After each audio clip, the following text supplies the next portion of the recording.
Maaf Pak Wowo, dari kamu bikin bank Danantara lebih baik uang kami ambil dari bank daripada dikelola si Pak Jokowi yang tak bertanggung jawab. Biar uang kami ambil dari bank sedikit demi sedikit. Sekarang diambil dulu 50 juta. Besok diambil lagi. Paham tuh Pak Prabowo, kami tak mau duit kami diinvestasi di bank Danantara.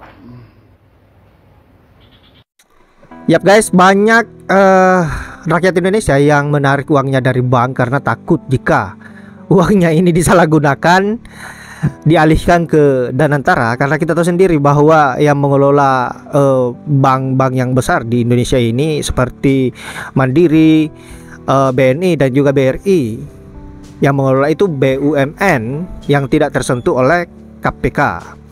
Nah, tentu sebagian besar rakyat Indonesia takut akan hal itu, apalagi mau dipakai untuk investasi. Inilah alasannya Pak Prabowo kenapa mengefisiensi anggaran yang kemarin beralasan bahwa akan dialihkan ke MBG, tapi ternyata terbongkar kedoknya. Semua ini beralasan soal MBG, padahal uangnya mau dipakai untuk berinvestasi di Danantara. Nah, sementara kita tahu sendiri bahwa yang akan dipercayakan untuk mengawasi Danantara ini adalah Pak Jokowi. Dan kita tahu Pak Jokowi siapa. Pak Jokowi adalah orang yang terkorup nomor 3 di dunia. Habis lagi tuh uang rakyat dimasukkan ke kantongnya. Uang 11 triliun saja belum keluar dari kantongnya. Ini mau menambah lagi. Saya kira sangat berbahaya. Nah, sahabat-sahabat, untuk itu kita simak dulu bagaimana komentar para netizen mengenai persoalan Danantara ini, yang dimana bosnya kalau tidak salah adalah ponakan dari Luhut. Nah, ambil semua kalian yang punya negara ini. Kita rakyat hanya numpang di negeri ini. Untuk itu langsung saja ke videonya.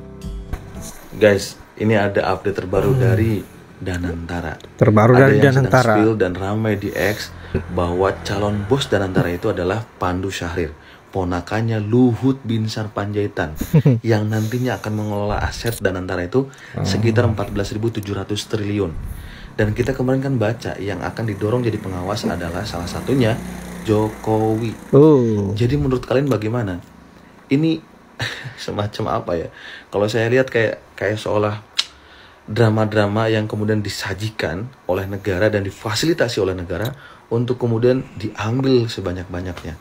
Mirip-mirip kayak food estate kemarin lah, ya. Jadi menurut kalian bagaimana?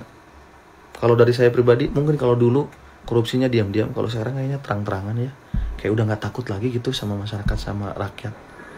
Miris. Pak Jokowi diminta mengawasi dana 14.000 triliun oleh Pak Prabowo. 14.000 triliun. Kok bisa gede banget uang di Danantara? Emang Pak Jokowi Timothy Ronald yang ngerti investasi, bukannya cuma bisa utang. Ternyata ini karena Pak Prabowo ingin membuat badan pengelola investasi bersama terbesar ke-8 di dunia. Bahasa kerennya Sovereign Wealth Fund atau SWF.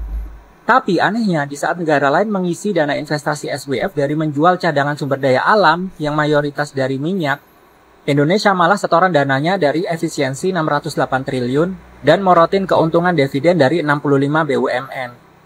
Paling besar ada dari 7 BUMN ini. Di saat yang sama, BUMN terbesar seperti Bank BRI dan Mandiri harga sahamnya nyungsep dalam 6 bulan terakhir. Padahal fundamentalnya bagus, harganya murah, tapi malah investor nggak doyan. Apa jangan-jangan investor dapat bocoran duluan kalau BUMN ini dipaksa patungan untuk Danantara? Emang Danantara itu legit atau abal-abal sih? Bukannya dari dulu pemerintah nggak bisa ngelola dana investasi. Dana investasi BBJS rugi 20 triliun sampai nggak nutup bayar klaim. Investasi Jiwasraya rugi 16,8 triliun. Investasi Asabri rugi 22 triliun. Sok-sokan banget sih ngelola dana kecil nggak bisa, sekarang malah ngelola dana 14 triliun di Danantara. Aneh ya, yang jadi inisiator dan ketua tim pakarnya pernah korupsi dana Bank Indonesia dan pernah dipenjara 5 tahun. Siapa lagi kalau bukan Pak Burhanuddin Abdullah. Supaya peluncuran Danantara ini bisa di-approve, Pak Jokowi dan ormas keagamaan seperti NU dan Muhammadiyah disuruh menjadi pengawas. Tapi begitu dananya udah masuk, KPK dan BPK dilarang untuk audit. Apa ini bisa dibilang cara baru pencucian uang yang legal? Kalau sekarang orang-orang lagi rame narik dana tabungan mereka dari bank BUMN, kalau kamu sendiri mau amanin uang kamu juga nggak? Aku suka bahas akal-akalan Pak Jokowi dan kroninya. Follow untuk cerita bocoran selanjutnya. Kedok Prabowo terbongkar, ngakunya efisiensi triliunan buat makan bergizi, kok malah buat investasi Danantara? Guys, dari kemarin banyak yang bilang kalau Prabowo tuh efisiensi anggaran demi program makan bergizi gratis. Tapi sekarang kedoknya terbongkar guys, ternyata dana ratusan triliun itu mau digunain buat investasi di Danantara. Menurut Yanti Nur Hidayat dari Pusat Kajian Hukum dan Anggaran, emang Prabowo tuh bikin kesannya anggaran buat program prioritas yaitu MBG. Tapi ternyata itu cuma buat nutupin niat aslinya. Total efisiensi ditargetkan bisa sampai 750 triliun dan akan dipakai buat investasi pemerintah. Sementara, total aset yang dikelola di Danantara mencapai 14.000 triliun rupiah guys. Walaupun sebenarnya dana investasi ini juga bisa ngasih dampak positif buat Indonesia. Tapi emang keuangan negara udah siap untuk investasi ya guys? Kalau kalian setuju apa nggak nih sama program investasi pemerintah lewat Danantara? Prabowo tantrum lagi, ngadi-adi bikin yang namanya Danantara. Jadi Danantara ini yang nantinya akan ngelola aset gabungan dari BRI, Mandiri, BNI, PLN sampai dengan Pertamina dengan nilai aset hampir 10.000 triliun. Harapannya sih cuan ya, kayak Temaseknya Singapura.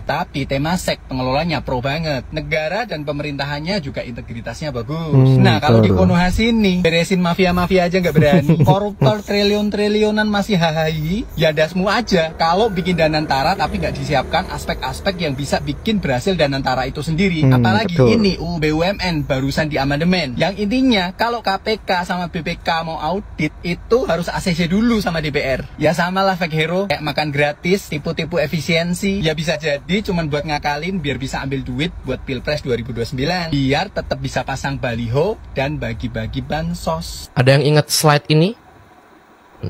Ingat yang bikin semua orang marah-marah. Ada yang hilang tahu dari slide ini? Apa ayo? Danantara, betul itu dia. Nggak ada tulisannya Danantara. Walaupun pemerintah pasti ngeles gitu. Itu kan ada di sebelah kiri. Gitu. Ketahanan pangan, energi, yaitu Danantara itu maksudnya gitu. Iya, tapi kan nggak ditulis gitu. Bisa kali dalam kurung Danantara gitu. Tapi tidak. Kenapa tidak ditulis? Kenapa menurut Anda? Ya nggak ada penjelasan lain selain biar masyarakat nggak nyadar bahwa ini masih jalan nih. Karena kalau ditulis kan kita jadi alert, jadi ngawal gitu. Revisi undang-undangnya kita ngawal, anggarannya kita kawal gitu. Ribet, potensi batal. Padahal nggak boleh batal karena ini udah hengki-pengki sejak lama kan. Akhirnya kita disibukkan dengan isu lain gitu. LPG, PHK, Stafsus dan lain-lain. Nah mereka gerak nih dalam senyap gitu kan. Kayak Omnibus Law dulu lah. Tahu-tahu udah deal aja. 325 triliun hasil efisiensi pemotongan sana sini melayang untuk investasi. Agak aneh sebetulnya ya karena gue diajarin investasi tuh pakai uang dingin ya nggak sih? Pastikan kebutuhan dasar lo terpenuhi gitu kan. Sisain buat dana darurat. Terus ada sisa duit nih. Nah itu investasi tuh. Ya kan gitu kan? Baru tadi lo gue lihat ada video anak sekolah naik perahu mogok di tengah sungai mau hanyut. Gokil. Itu kebutuhan dasar belum terpenuhi. Penasaran gue siapa financial advisornya. Kok bisa lo pakai duit sebanyak itu untuk investasi di saat kebutuhan dasar lo belum terpenuhi? Are you out of your fucking mind? Atau emang nggak punya main? Mainan maksudnya nggak punya mainan.